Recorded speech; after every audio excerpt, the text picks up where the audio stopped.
반갑습니다. 몸 건강, 마음 건강의 건강지킴이 임송합니다. 소설가 박완서님의 말씀인데요. 모든 노력은 단지 바다에 붓는 한 방울 물과 같다. 하지만 만일 내가 그 한 방울의 물을 붓지 않는다면 바다는 그 한 방울만큼 줄어들 것이다. 물 한 방울, 1초, 흙 한 삽, 참 작은 단위인데요. 하지만 한 방울 한 방울이 모여 호수가 되고 1초 1분이 모여 1년이 되고 한 삽이 모여 산을 옮기기도 합니다. 작은 일에서부터 시작해 큰 일을 이룰 수 있는 이소성대의 마음으로 오늘 하루 알차게 보내셨으면 좋겠습니다. 몸 건강, 마음 건강 오늘 순서 시작할게요. 라디오로 생방송되는 오전 11시 유튜브에서 원음방송 또는 몸건강, 마음건강 라이브를 검색하시면 실시간으로 방송에 참여하실 수 있고요. 오른쪽 하단에 구독 버튼 누르시면 원음방송의 다양한 컨텐츠들도 만나실 수 있습니다. 오늘 몸건강, 마음건강 서울시 서초구 서초 아이누리 한의원 황만기 박사님과 함께합니다. 건강상담 원하시는 분들은 전화주세요. 서울 02-823-2000번, 서울 전화 02-823-2000번이고요. 문자 상담도 가능합니다. 샵 8970 우물정 누르시고 8970으로 보내주시면 됩니다. 짧은 문자 50원, 긴 문자, 사진 문자는 100원의 정보 용료가 부과됩니다. 신청하실 땐 상담받으실 분의 키, 몸무게, 연세를 적어주시고요. 얼굴 사진이나 아픈 부위의 사진도 함께 보내주시면 더욱 자세하게 상담 받으실 수 있습니다.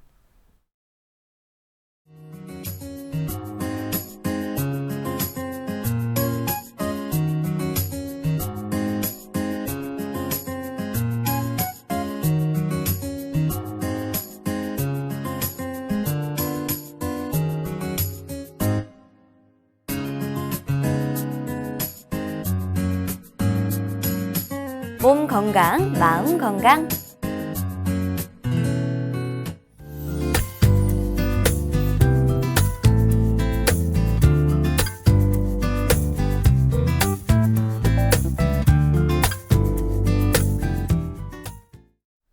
오늘은 황만기 박사님과 함께합니다. 박사님 안녕하세요. 예, 안녕하십니까.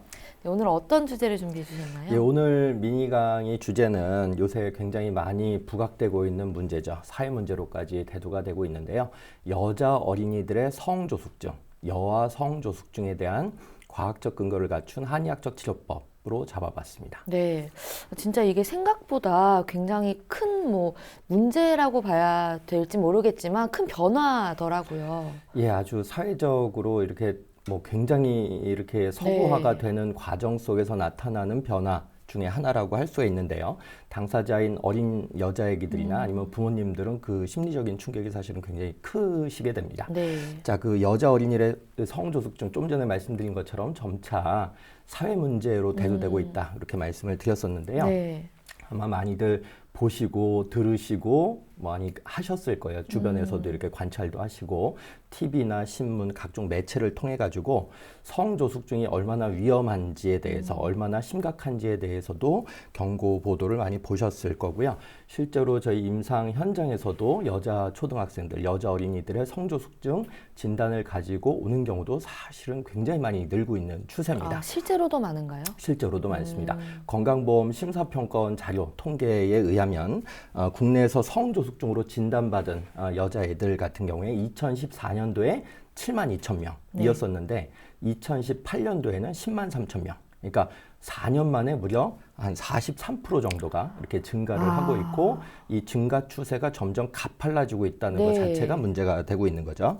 그 여자 초등학생들이 이제 성조숙증으로 인해서 이제 초경 자체가 빨라지고 키 성장 자체의 시간적인 상황이 단축되는 이런 문제 때문에 부모님들께서 굉장히 많이 한의원 방문을 하고 계신데요. 네. 그래서 요번에 이제 미니 강의 주제로 성조숙증, 여자 어린이들의 특히 이제 성조숙증 문제를 잡아봤고요. 네. 왜 여자 어린이들에 대해서 주로 성조숙증을 얘기하는고 하니 이 건강보험 심사평가원 자료에 의하면 압도적인 다수의 성조숙증 환자들은 여자애기들이기 때문에 그렇습니다.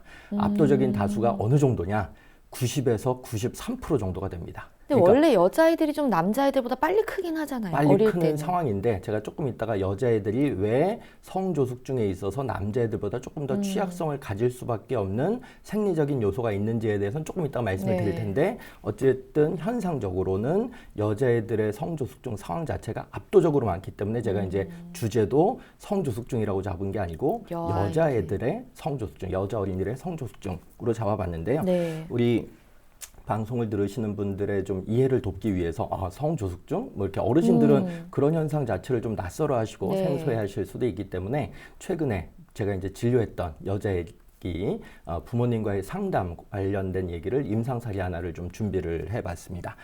제가 최근에 봤던 애기가 초등학교 2학년 이제 올라가는 만 7세 여자 어린이였죠. 사실은 그 정도 시기의 여자애들은 그게 뭔지도 몰라요. 네. 그러니까 사실은 아기가 고민이라기보다는 부모님이 고민인 거죠. 특히 어머님이 굉장히 큰 고민의 상황이셨는데 작년도 9월달, 10월달서부터 우리 A양이라고 하죠. A양의 가슴 몽우리가 점점 이렇게 봉긋봉긋해지고 뭔가 이렇게 몽우리가 만져지는, 초등학교 볼록해지는. 2학년이. 초등학교 이제 2학년 올라가야 되는 1학년 애기. 네. 작년이었으니까요. 그래서 이거 뭐지? 라고 했는데 뭐 없어지겠지. 뭐 엄마 화장품을 좀 잘못 썼나? 애기가 장난치면서 그래가지고 그냥 뭐 이렇게 괜찮겠지. 아니면 뭐 두유 같은 걸 많이 먹으면 좀 이렇게 가슴 몽우리가 좀 이렇게 발달된다는 그런 얘기도 있어서 우리 애기 콩류를 너무 많이 먹었나 이렇게만 생각을 하시고 그냥 대수롭지 않게 약간 방치를 하셨는데 지금 현재 한 4, 5개월 정도 경과가 됐는데 점점 더 이제 가슴 몽우리가 볼록볼록해지고 몽글몽글해지는 그런 상황이고 단단해지는 뭔가 이렇게 정말 뭐 구조가 잡힌다는 느낌을 좀 가지는 상황이셨죠. 그 아기가 그런데 처음에는 이게 몽울인 줄도 모르셨어요. 아기가 약간 토실토실했거든요. 좀 한의학적으로는 태음인에 가까운 살집이 좀 있고 어르신들이 봤을 때 아이고 참 이렇게 너무 귀엽다. 네. 동글동글하고 막 이러니까. 근데 아기가 식탐도 굉장히 많고 체중 백분율을 체크해보니까 사실상 비만의 위험 단계인 93% 정도의 체중 백분율 상태였었죠. 근데 키는 별로 이렇게 크지 않고 한 중간 또래 정도. 네. 그런 상황이어가지고 어머님은 그냥 뭐 좀 나아지겠지. 체중 비만까지는 아니라고 하니까 뭐 좀 감량을 좀 시키기 위해서 운동을 좀 시켜야 되겠지. 그래가지고 근처에 있는 태권도장을 일주일에 3-4번씩 이제 보내가지고 계속 이제 관리라고 하셨는데 태권도장을 보내니까 식탐이 더 좋아져가지고 그렇죠. 더 이제 살이 쪄지는 그런 상황이었었는데 점점 가슴 몽우리는 이게 그냥 단순 살이 아닌 거라는 몽우리가 잡히니까 이 사실을 도대체 어떻게 받아들여야 될지 굉장히 고민이 심하셨는데요.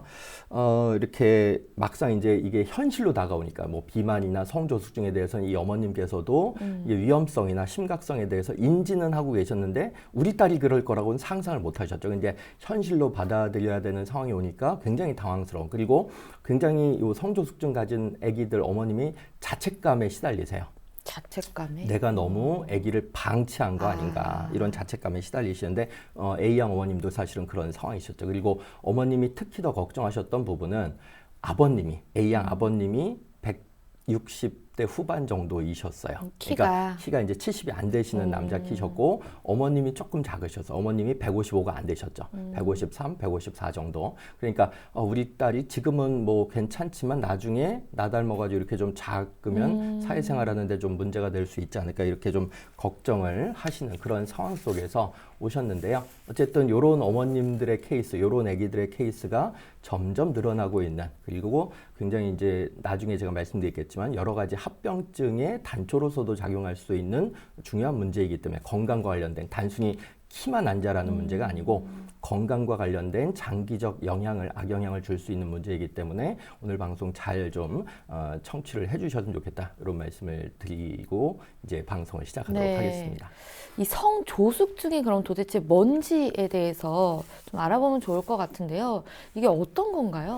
성조숙증은 영어로 precocious puberty라고 하는데 한글말로 하면은 성조숙증이라고도 하고 조기성숙이라고 하는 거죠. 그러니까 아주 단적으로 얘기하면 우리 사춘기라고 하지 않습니까? 네네. 사춘기가 난 좀 빨리 왔어, 좀 늦게 왔어. 뭐 요 정도가 아니고 사춘기가 병적으로 빨리 나타나는 거. 사춘기적 현상이 병적으로 빨리 나타나는 것이 바로 이 성조숙증이다. 조기 성숙이다. 이렇게 생각을 하시면 좋으실 것 같은데요. 아까 제가 병적으로 빨리라고 말씀드린 그 병적으로의 기준은 보통 만 2년을 기준으로 봅니다. 그러니까 일반적인 다른 또래 아기들에 비해서 1년에서 3년 이상 사춘기가 빨리 나타난다. 이러면 이제 일단 성조숙증을 의심해 볼 수 있는 상황인데요. 네.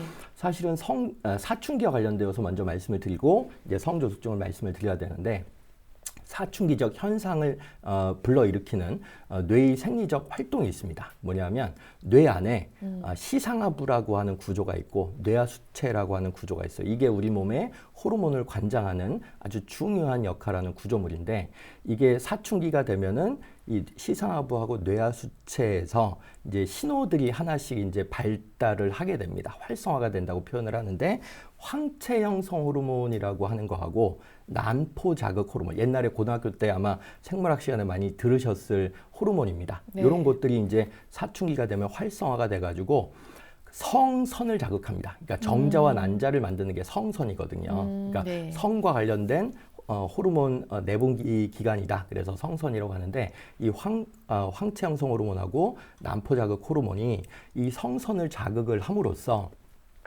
드디어 이제 성호르몬이 분비가 되기 시작하는 거죠. 근데 성호르몬 분비가 당연히 사춘기 때는 되는 게 맞는데, 네. 검사상으로는 여자 아기들 같은 경우에는 만 9세, 남자애들 같은 경우는 만 10세 이전에 이런 성선이 자극돼가지고 뇌하수체로부터 좀 이렇게 신호 전달이 너무 빨리 과잉되게 많이 와가지고 성선이 자극돼가지고 너무 일찍부터 성호르몬이 쫙쫙 분비되기 시작하는 현상, 이거를 성조숙증으로 검사상 진단하게 되는 겁니다. 네. 그런데 네. 검사상 진단하는 것과 임상상 진단하는 건 조금 달라요. 그러니까 어머님들은 사실은 검사를 못 하시니까 임상적으로는 어떤 징후가 나타났을 네. 때 성조숙증을 우리가 의심해 봐야 되는지, 이게 굉장히 중요한 포인트가 되거든요. 근데 임상상으로는 조금 앞섭니다. 일단 기준부터 말씀드릴게요. 아까 제가 검사상에서는 여자애들은 9세, 남자애들은 만 10세라고 말씀드렸는데, 이게 1년씩 앞당겨지는 거예요. 즉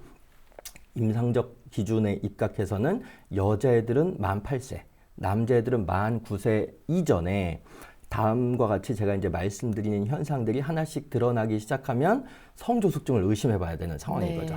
자, 대표적으로 여자애들 같은 경우에는 아까 잠깐 임상 사례에서 말씀을 드렸듯이 가슴에 몽우리가 이제 봉긋봉긋하게 올라오는 그런 현상이 대표적인 것이고, 두 번째는 난소가 아랫배 쪽에 있거든요. 그 아랫배의 통증을 호소합니다. 그러니까 계속 배 아픈 게 학교 가기 싫어서 배 아픈 게 아니고 성조숙증의 어떤 수반적인 양상으로서 배가 아플 수가 있다는 거에 주의를 하셔야 된다는 거고, 그 질 분비물, 냉대야라고 표현하는 질 분비물이 이제 팬티에 묻어 나오는 그런 상황이 있으면 우리 성조숙증의 어떤 상황이 아닌가? 어떤 감염 때문에 문제가 아니고 호르몬의 과분비, 성호르몬의 과분비 때문에도 이 냉대야가 생길 수가 있기 때문에 그런 부분은 임상적으로 체크를 어머님들이 꼭꼭 하셔야 될 부분이고, 남자애들 같은 경우는 사실은 발견해내기가 쉽지가 않아요. 고환, 그러니까 불알이라고 표현하죠. 고환의 용적, 부피가 4cc 이상이 이제 나타날 때, 근데 그거 체크하기가 4cc, 힘들잖아요. 네. 4cc면 체크하기가 힘든데 어쨌든 고환이 조금 이렇게 좀 커지네? 라고 일단 생각을 먼저 하셔야 되고, 이게 임상적인 뭐 발견하기는 어렵지만 체크 포인트고, 목젖이 나옵니다. 그러니까 아주 어린 초등학교 저학년 애가 갑자기 사춘기 중학생처럼 목젖이 이렇게 나오는 상황, 그리고 어깨가 딱 이렇게 다부지게 이 초등학교 저학년 애기가 나타나기 시작하면 이거 임상적으로는 성조숙증 양상인데 이렇게 생각을 하셔야 된다는 거죠. 네. 그리고 남녀 공통으로 나타나는 임상적인 성조숙증 양상이 있습니다. 그게 뭐냐면 아마 많이 들어보셨을 거예요.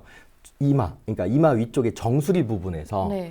그게 좀 비릿비릿한 냄새, 약간 좀 쾌쾌한 냄새, 뭔가 이렇게 채취가 좀 이상하게 나는 그런 양상이 정수리에서 나타날 때, 이게 이제 남녀 공통으로 드러나는 상황이고, 또 이제 성호르몬이 분비되니까 당연히 여드름이 초등학교 저학년 아기가 나타날 때, 그리고 키가 원래는 남자애들 같은 경우에는 만 12세에서 14세, 네. 그리고 여자애들은 만 10세에서 12세가 2차 성장 급진기이기 때문에 그때 본격적으로 뭐 최소 7, 8cm 아니면 10cm까지도 이렇게 커야 되는데, 네. 아까 말씀드렸던 그런 임상적인 기준에 입각해서 여자애들은 만 8세 이하에서 남자애들은 만 9세 이하에서 갑자기 7, 8cm씩, 갑자기 1년에 10cm씩 이렇게 너무 일찍 과성장을 하는 이런 양상도 좋아하실 게 아니란 거죠. 네. 그러니까 우리 애기 요새 밥을 좀 잘 먹더니 갑자기 확확 크고 있어. 근데 확확 커도 이게 정도가 있는 거거든요. 그러니까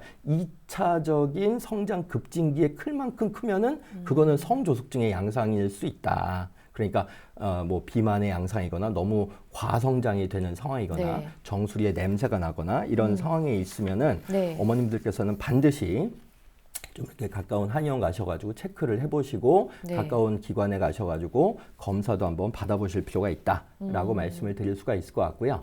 또 하나 꼭 말씀을 드릴 게 아주 꼬꼬마 애들이 요새 네. 이제 하도 성조숙증에 대해서 말씀들을 많이 들으셔가지고 그런지 우리 애기 아직 만 2돌도 안 됐는데 유방발육이 되는 것 같다고 그러면서 데리고 오시는 분들이 가끔 있으세요. 이거 이게 근데 맞는 얘기였나요? 근데 그게 정상 반응입니다. 그거는.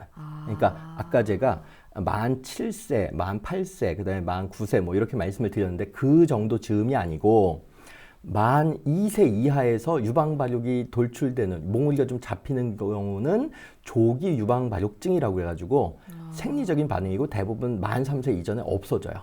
근데 그거 가지고 우리 애기가 빨라도 너무너무 빠르게 나타난다고. 진짜 놀라실 것 같아요. 엄청 그러니까 성조숙증에 대해서 인식을 한 경우에 딱 관찰을 해보니까 아직 2돌도 안 됐는데 이게 나타나네. 그래서 너무 큰일 난 거 아니냐. 근데 그거는 오히려 정상일 수 있다. 이 부분을 제가 좀 말씀을 드리겠고요. 네. 어쨌든 제가 아까 위험성이나 심각도에 대해서 사회 문제로 대두되고 있다라고 말씀을 드렸는데 거기서 조금 더 보충을 해보자면 네.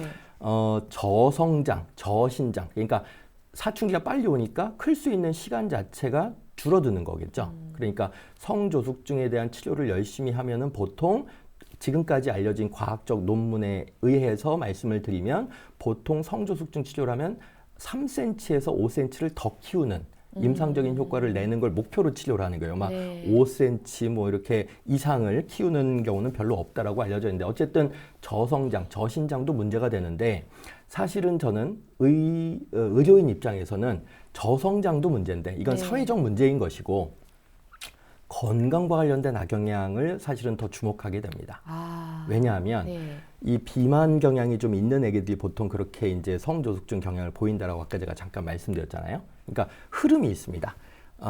아주 어릴 때는 비만 경향을 가지고 있다가 그 다음에 초등학교 저학년, 그러니까 여자애들은 만 8세 이전, 남자애들은 만 9세 이전에 성조숙증 경향이 농후해질 수 있고 그런 애들이 진짜 사춘기 연령, 중학생, 고등학생, 실제로 여자애들이 생리를 해야 되는 그런 상황이 맞닥뜨리게 되면 생리불순 아니면 생리를 안 하게 되는 그래서 결국 보니까 다낭성 난소 증후군으로 진단되어지는 그런 흐름 속에 중간 상태가 성조숙증일 수도 있다. 그래서 비만, 성조숙증, 생리불순, 다낭성 난소 증후군. 근데 요걸로 끝나는 게 아니고 20, 30대 이제 결혼하고 뭐 네. 이렇게 할 수 있지 않습니까? 그러면 요런 애기들이 대부분 난임이나 불임으로 가는 경우가 아주 흔해요. 그리고 그걸로만 그치는 게 아니고 한 40대, 50대를 가면은 이게 성조숙증 자체는 성호르몬이 조금 더 일찍부터 과분비되어 가지고 성호르몬이 나오는 기간 자체가 길어질 수밖에 없잖아요. 그 악영향으로 여성암에 걸릴 확률이 매우 높아집니다.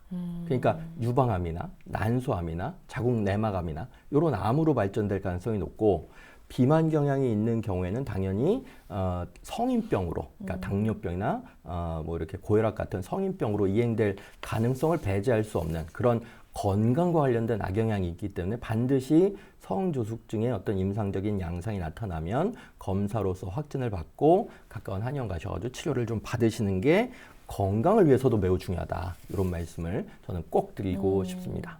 이게 생각보다 심각한 것 같은데 적극적인 치료를 빨리 하는 게 또 중요할 것 같은데요. 이게 그럼 왜 생기는지 이게 뭐 아이들이 좀 많이 먹어서 고칼로리 음식을 많이 먹어서 그럼 생겼다고 봐야 되나요? 예, 그게 이제 아주 중요한 배경적 원인, 그러니까 소인이라고 저희가 바탕 소자를 써가지고 소인이라고 표현을 하는데 네.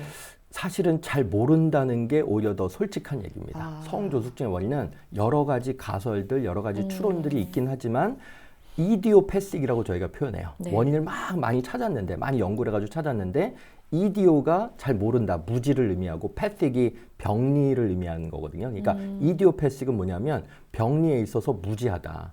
병리에 있어서 모른다. 그거를 이디오패식을 한자어로 표현하면 특발성 원인이라고 합니다. 원인을 잘 모르는 그런 경우가 거의 90% 이상인데 아주 간혹 네. 심각한 문제가 유전적으로 있는 경우가 간혹 있습니다.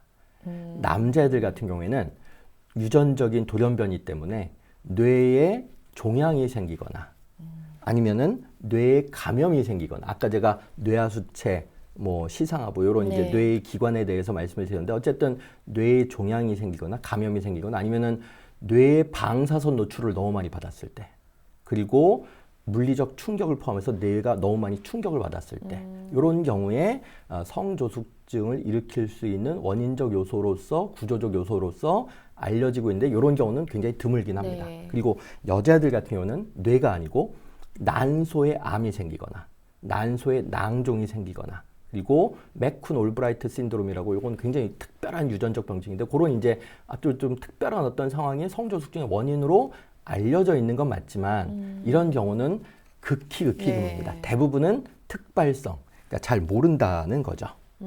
그래서 대부분 비만을 관리하는 게 굉장히 중요한 치료 포인트, 치료 포커스가 된다. 일단 요 정도로 원인적인 상정을 하시면 좋으실 것 같아요.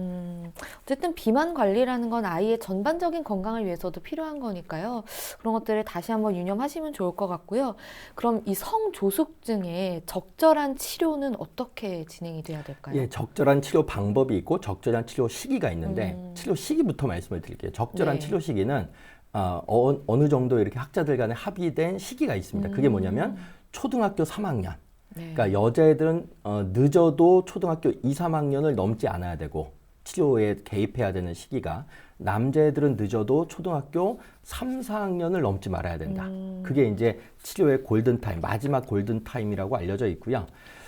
사실은 저는 이제 한의사니까 한의학적인 체질 개선 치료법을 굉장히 많이 권유를 하는데 특히 그러니까 지금 현재까지, 그러니까 아까 이제 A양 같은 경우에는 키가 그래도 한 평균 정도는 됐는데 앞으로 잘 안 클까봐 이제 어머님이 데리고 오신 경우인데 네. 성조숙증인데 아직까지도 많이 안 큰 경우는 진짜 더 문제죠. 그러니까 치료할 수 있는 시간 자체가 완전히 이건 시간 싸움인데 네. 치료할 수 있는 시간 자체가 너무 적게 배정돼 있는 경우이거나 키는 작은데 너무 뚱뚱한 경우 이런 경우는 진짜 열심히 체질적인 맞춤 한약 치료를 좀 받으시는 게 좋을 것 같은데 아까 말씀드렸던 그런 검사상으로 뭐 뇌 뭐 종양이라든지 네. 아니면 난소의 낭종 같은 게 없는 그러니까 특발성 요인인 경우에는 더더욱이나 한방 치료가 효과적이다라고 네. 하는 것이 논문으로 알려져 있는 상황인데요.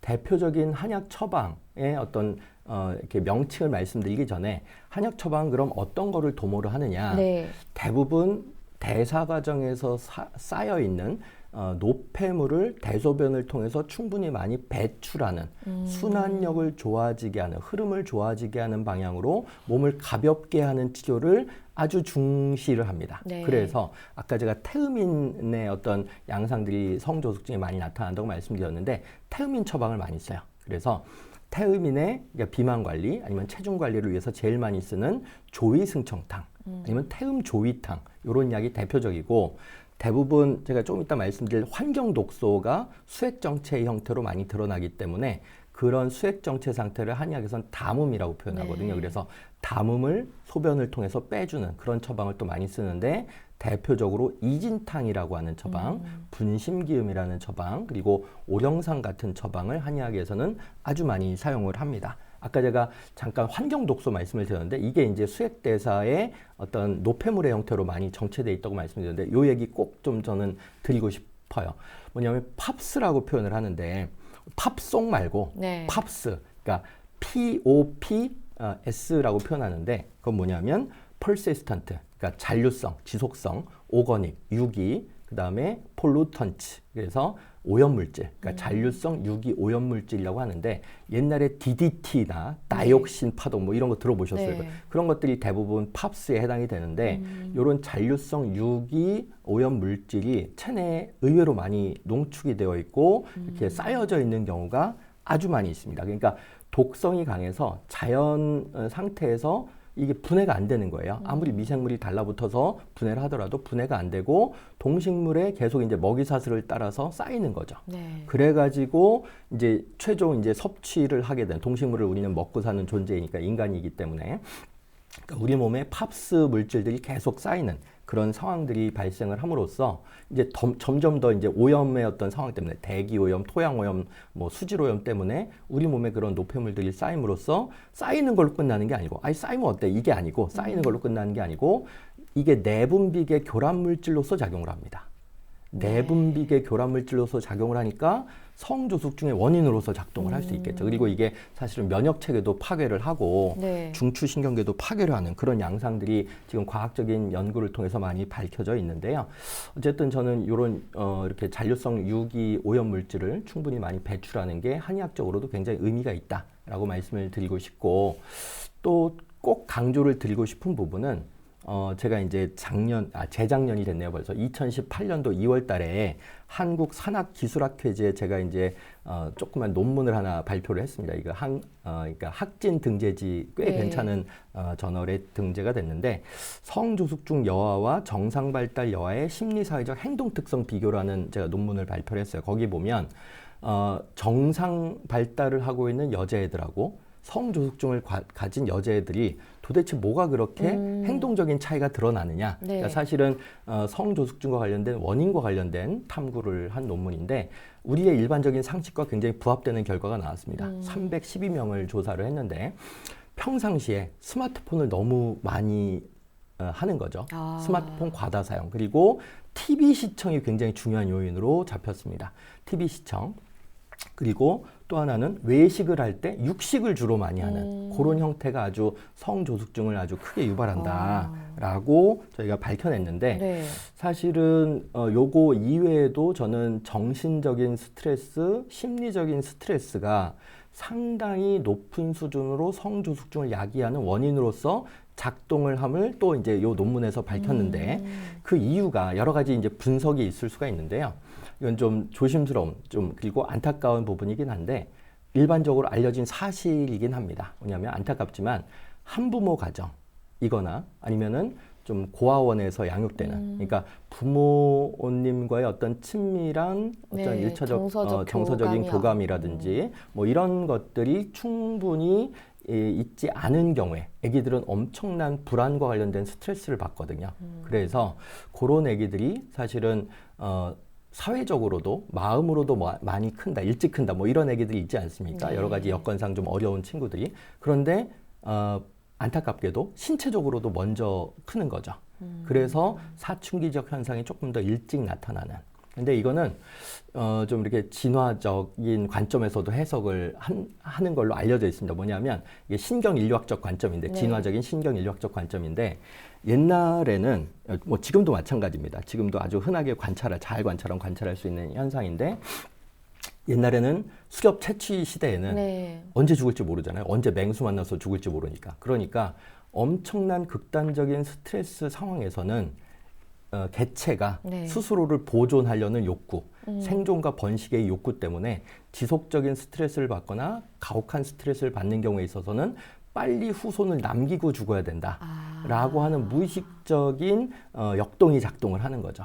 그래서 언제 죽을지 모르고 언제 뭐 어떻게 생식 능력을 상실할지 모르는 엄혹한 스트레스 상황이라고 받아들이게 되면 이 성 발달이 더 일찍 일어나는 상황이 발생을 한다. 그래서 18세기 이후로 19세기 이후로 어머님들의 사회적 진출이 좀 많이 높아지고, 그 다음에 이건 전 서구적인 전 현상인데 이게 우리나라에선 굉장히 급속하게 이루어져가지고 맞벌이하는 가정에서 조금 더 성조숙증이 높아진다라고 하는 신경인류학적인 연구 결과도 사실은 있거든요. 네. 그래서 그런 이제 상황에선 조금 더 아기를 많이 품어주시고 많이 안아주시고 그런 스트레스에 언제든지 노출이 될 수 있는 그런 상황임을 좀 감안을 해주시는 관리가 굉장히 논문에 기반한 관리가 되지 않을까, 이런 생각이 듭니다. 근데 이게 치료가 되는지 이게 가장 궁금하실 것 같은데, 실제 치료 사례를 들어서 좀 어느 정도 설명을 조금 더 구체적으로 해주시면 좋을 것 같습니다. 예, 사실은 성 호르몬이 과다 분비가 되어 있는 일단 한번 시작되면 사실은 이거를 멈추게 하는 치료를 한의학에서는 하지 않거든요. 일단 과다 분비가 되고 있고 성호르몬이 과다 분비가 되고 있으면 성호르몬하고 성장호르몬은 길항 관계, 안타고니스트, 즉 반대 작용을 하거든요. 그러니까 성호르몬이 많이 분비가 되는 상황에서는 성장호르몬이 잘 나오더라도 잘 안 크는 경향성이 높기 때문에 네. 성호르몬과 관련되어서는 아까 말씀드렸던 그런 인체 내의 노폐물을 좀 빼준다는 관점으로 관리를 하고 오히려 남은 기간이 얼마 없으니까 최대한 열심히 키를 키운다. 라고 하는 관점으로 접근을 하는데 그렇게 되면 아까 말씀드렸던 것처럼 한방이든 양방이든 대체적으로 논문의 어떤 결과값으로 3cm에서 5cm이 최종 키가 그냥 놔뒀을 때 방치했을 때보다는 조금 더 큰다. 그러니까 보통 치료를 한 2, 3년 정도를 하니까 1년 열심히 하면 한 1.5cm 더 키운다 라고 생각을 하고 그거를 누적시켜 나간다 라고 생각하는 게 합리적인 성장에 대한 기대값이다. 네. 그러니까 성호르몬이 과다 분비되고 있는 성조숙증 자체에 대해서도 비만을 관리하고 뭐 이렇게 식탐을 관리하는 방식으로 통제를 하지만 그거는 이제 몸을 가볍게 하는 노폐물을 빼는 치료를 하고 순환을 좋게 하는 치료를 해주는 것과는 별도로 성장에 대해서 포커스를 맞춘 치료를 하는 것이 아기의 장기적 관점에서는 훨씬 더 도움이 된다라고 정리를 해볼 수가 있을 것 같고요. 뭐 임상사례는 사실은 굉장히 많습니다. 사실은 남자애들은 저는 별로 못 봤는데 여자애들 같은 경우에도 이 아기가 초등학교 뭐 한 1학년, 대부분 유치원에서 초등학교 1학년 사이에서 성조숙증 진단을 받고 오는 경우가 흔한데 그런 아기들, 그 아기는 사실은 키도 굉장히 어머님 입장에서는 굉장히 크다고 했지만 사실은 제가 봤을 때는 이 정도의 성조숙증 상황이면은 나중에는 다른 애기들한테 다 따라잡힐 애기다라고 보여졌는데 키도 100%일, 체중도 100%일 이런 애기들이 많이 오거든요. 그러니까 이런 애기들은 키 자체에 대해서도 더 다른 애들한테 덜 따라잡힐 수 있는 방식으로 성장에 포커스를 맞춘 처방을 하면서 너무 이제 과체중이니까. 근데 애기들 비만 관리에 있어서의 저희들 의료인으로서의 난점은 살을 빼는 치료를 하면 또 안 돼요. 살을 빼는 치료를 자칫 잘못하다가는 비만 관리를 너무 적극적으로 해가지고 식욕 통제를 하다가는 아기가 일단 스트레스가 너무 많아지고 그 다음에 그거 자체가 사실은 아기의 장기적인 성장을 방해하고 네. 대사를 좀 이렇게 방해한다는 관점들이 많기 때문에 이런 아기들은 그 정도 속도로는 더 이상 늘어나지 않도록 이 기울기 값을 좀 줄여주는 그런 치료를 하게 되는데 어쨌든 그런 이제 비만이라든지 성장을 같이 보는 것이 성조숙증에 있어서의 굉장히 중요한 치료적 관점이다, 임상적 관점이다 이렇게 생각을 하시면 좋으실 것 같아요. 그리고 아까 제가 잠깐 빼먹었는데 네. TV 시청이나 스마트폰을 너무 많이 이렇게 보는 것이 성조숙증의 원인이라고 아까 제가 저희 논문을 통해서 말씀을 드렸는데 그게 왜 그럴까를 또 분석을 해봤더니 TV나 스마트폰에서 전자파가 많이 나오잖아요. 전자파가 많이 나오는 것이 멜라토닌 분비를 감소를 시킵니다. 그래가지고 성조숙증을 유발하는 요인으로서 작동을 한다. 그리고 스마트폰이나 TV를 막 돌아다니면서 보는 사람 없잖아요. 네. 그러니까 신체 활동 자체가 저하가 되니까 비만 경향성이 높아진다. 그리고 너무 늦은 시간에 대부분 애기들이 학원 갔다 와가지고 보통 보니까 늦은 시간에 보니까 너무 늦은 시간에 TV나 스마트폰을 보는 그 자체가 멜라토닌 분비를 감소를 시켜서 결국은 성조숙증을 유발한다라고 알려져 있기 때문에 저는 이렇게 아기들 일찍 재워라라고 하는 옛날의 어르신들의 말씀이 진짜 지혜로운 말씀이다. 아기를 건강하게 만드는 말씀이니까 그거를 꼭 실천을 하시면 좋으실 것 같아요. 왜냐하면 맞벌이 하시는 분들 본인들께서도 아기들 봐줄 수 있는 시간이 별로 없으니까 내가 늦게 퇴근했지만 지금부터라도 놀아줘야 돼 라고 하시는데 아기의 키 성장이나 성조숙증과 관련된 관점에서는 별로 올바른 관점이 아니다. 일찍 재우시는 게 매우 중요하다. 이런 말씀을 정리 말씀으로 드리고 싶습니다. 네, 오늘은 10대 여의 성조숙증에 대한 한의학 치료 방법에 대해 알아보는 시간이었는데요. 아이의 성조숙증이 걱정되시는 부모님이 계시다면 적극적인 한방치료 고려해 보시면 좋을 것 같습니다. 네, 박사님 오늘도 좋은 말씀 감사합니다. 감사합니다. 미니 강의 오늘은 황만기 박사님께서 여아 성조숙증의 한의학적 치료에 대해 자세히 강의해 주셨습니다.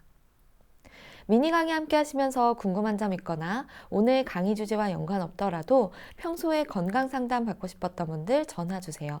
본인 증상은 물론 가족이나 지인의 증상도 상담 가능합니다. 서울 전화 02-823-2000번으로 전화 주시면 되는데요. 몸 건강, 마음 건강이 라디오로 생방송되는 평일 오전 11시부터 정오 사이에 전화 열어두고 있습니다. 문자로도 상담 신청 받고 있는데요. 문자 참여는 샵8970, 우물정 8970입니다. 짧은 문자 50원, 긴 문자, 사진 문자는 100원의 정보 용료가 부과됩니다. 건강한 행복을 만나는 시간, 여러분은 지금 WBS 원음방송 건강상담 프로그램 몸건강, 마음건강 함께하고 계십니다.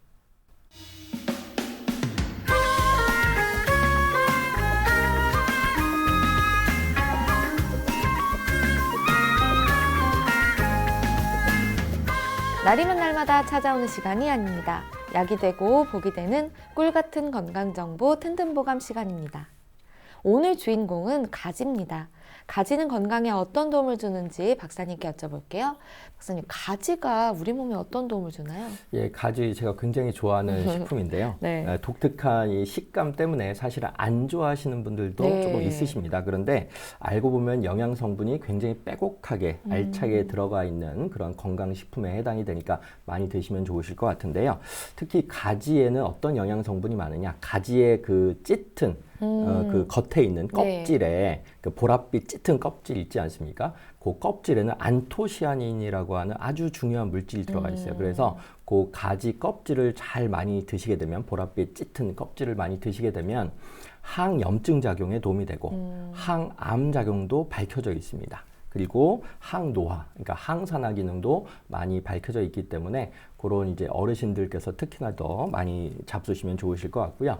한의학적으로는 이게 가지가 열이 많은 음식입니다. 그러니까 열을 식히는 음식인 거죠. 그래서 체질적으로는 열이 많은 체질인 소양인들에게 맞다. 열을 식히는 음식이니까 그렇게 알려져 있고요.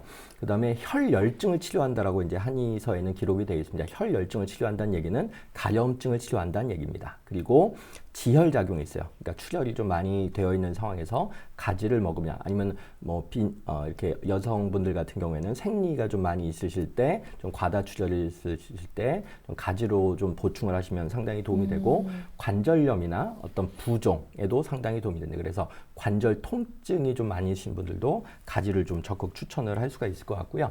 이게 아까 제가 껍질에 안토시아닌 성분이 좀 많이 들어가 있다라고 말씀을 드렸는데, 꼭지에도 좀 이렇게 좋은 성분들이 많이 있어요. 그래서 꼭지를 따다가 말려가지고 볶은 다음에 차로 우려내가지고 좀 드시면은 구내염, 입이 자꾸만 이렇게 허시는 분들 있지 않습니까? 이런 구내염 치료에도 상당히 도움이 된다라고 알려져 있고요. 이게 아까 혈액 내의 노폐물 청소와 관련되어서 아까 이제 잠깐 말씀을 드렸는데, 나쁜 콜레스테롤을 이렇게 청소하고 중성지방을 청소하고, 그러니까 혈관을 좀 깨끗하게 하는 그런 기능이 있어서 뭐 비만이나 성인병을 예방하는 데도 도움이 된다. 라고 알려진 아주 좋은 식품이 바로 가지입니다. 네, 그럼 섭취 시에 주의사항도 있나요?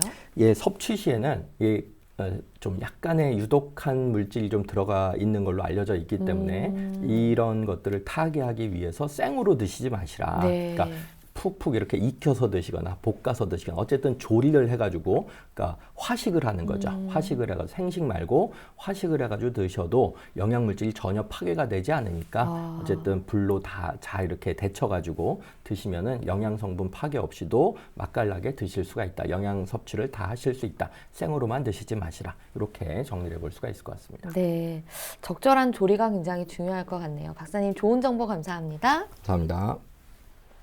튼튼보감, 오늘은 가지에 대해 전해드렸습니다.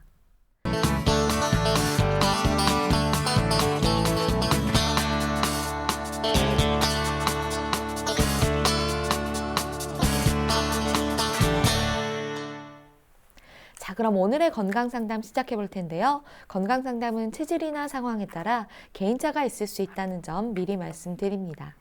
상담 전화 서울 02-823-2000번입니다.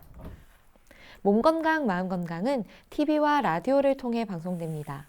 원음방송TV는 스카이라이프 채널 187번, KT올레TV 239번, SKBTV 309번, LGU 플러스 278번, 딜라이브 239번, CJ헬로 238번, 현대 HCN 549번, 제주 KCTV 375번, 금강방송 796번입니다.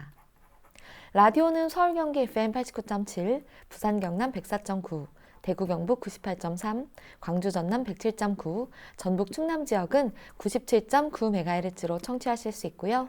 원음 방송은 스마트폰으로도 만나실 수 있는데요. 플레이스토어나 앱스토어에서 원음 방송 검색하시면 무료로 다운받으실 수 있습니다. 오늘은 황만기 박사님께서 친절한 상담해드립니다. 자, 그럼 첫 번째 전화 받아보겠습니다. 여보세요? 네, 여보세요? 네, 반갑습니다. 네, 반갑습니다. 네, 본인 상담이신가요?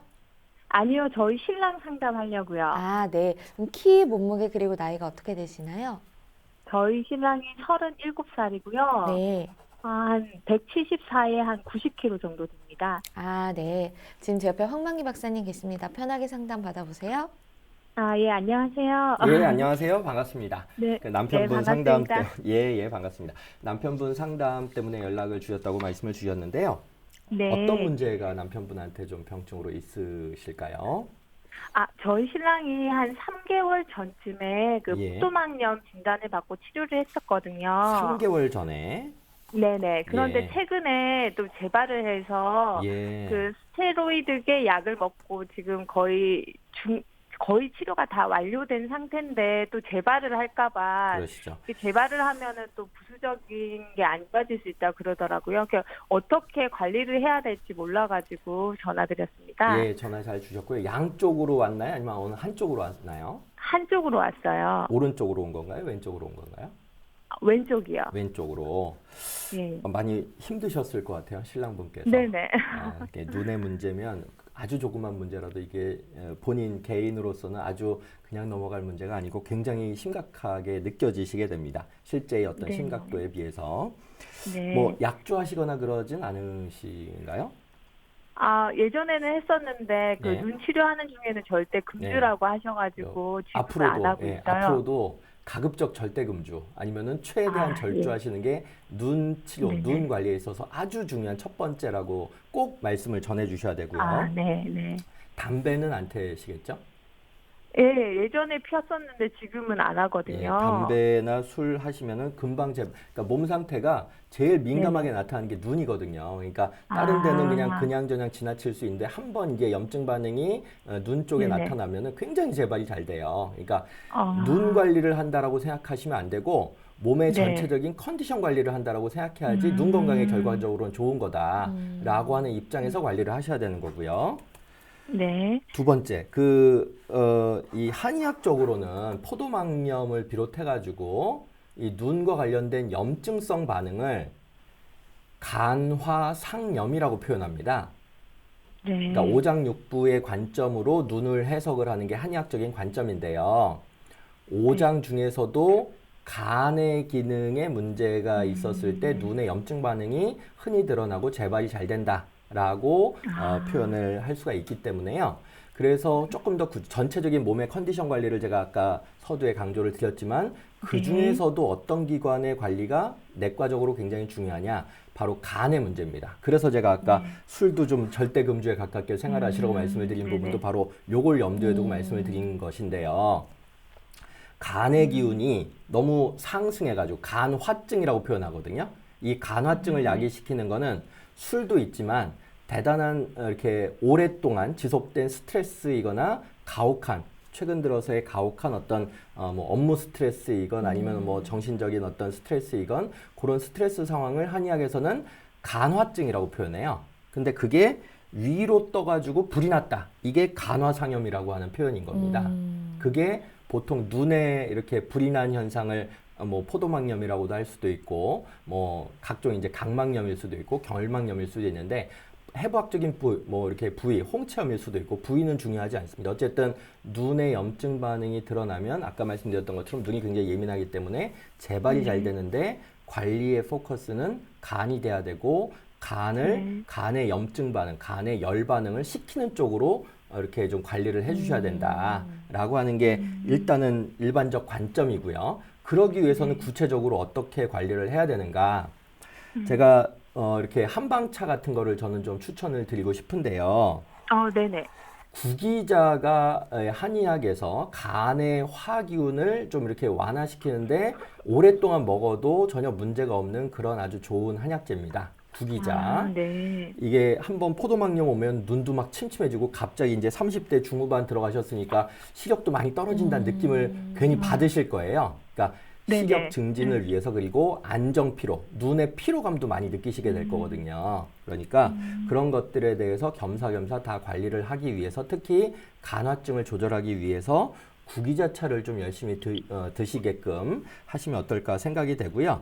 그 다음에 결명자차도 상당히 도움이 돼요. 결명자차는 아기들한테는 시력 개선에도 도움이 되는데 중년 이후의 분들 같은 경우에는 이렇게 피로감을 완화시키는데 상당히 도움이 되는 걸로 알려져 있기 때문에 결명자차도 좀 같이 해주시면 좋을 것 같고, 그 눈이 만약에 정말로 이렇게 쑤시는 느낌 아니면 뻑뻑한 느낌이 있으면은 눈의 윤활 작용을 좀 도와주기 위해서 당귀라고 들어보셨죠? 네네.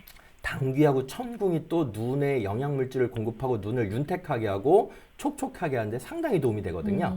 그러니까 아까 제가 말씀드린 구기자, 결명자, 당귀, 천궁 이런 것들을 좀 차의 형태로 꾸준하게 좀 섭취를 하실 수 있도록 좀 관리해 주시면은 재발 방지에 상당히 도움이 되지 않을까 이렇게 생각이 됩니다.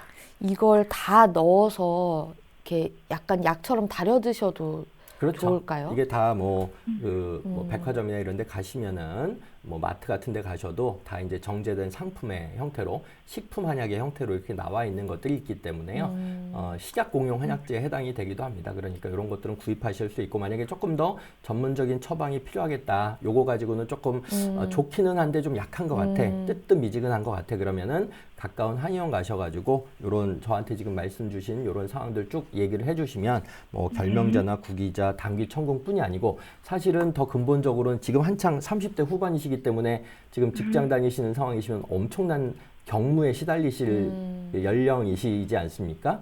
그렇기 때문에 그런 정신적인 스트레스나 육체적인 피로 같은 거에 대해서도 보완적인 처방을 할 수 있는 그런 처방을 구성을 해 주실 거예요. 그런 처방을 상당 기간 동안 좀 같이 드셔도 도움이 될 것 같고, 제가 봤을 때는 지금 체중 관리, 아까 제가 체중에 관한 잔소리는 안 드렸는데 체중 관리 하셔야 돼요. 체중 관리. 지금 30대 네. 후반 이제 막 들어가셨는데 체중이 지금 90kg시면 절대로 안 되십니다. 네.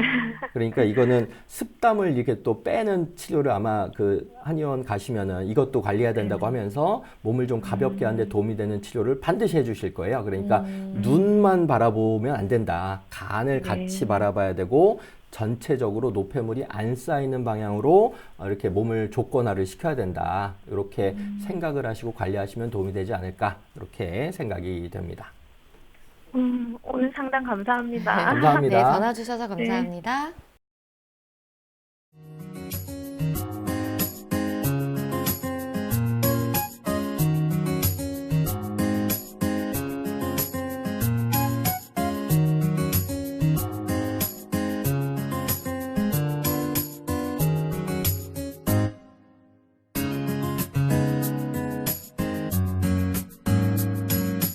몸 건강, 마음 건강. 몸 건강, 마음 건강, 오늘은 황만기 박사님과 함께했습니다. 오늘도 좋은 말씀 감사합니다. 감사합니다. 다음 시간은 한의사 박경숙 원장님과 함께 할게요. 오늘도 건강한 하루 보내세요.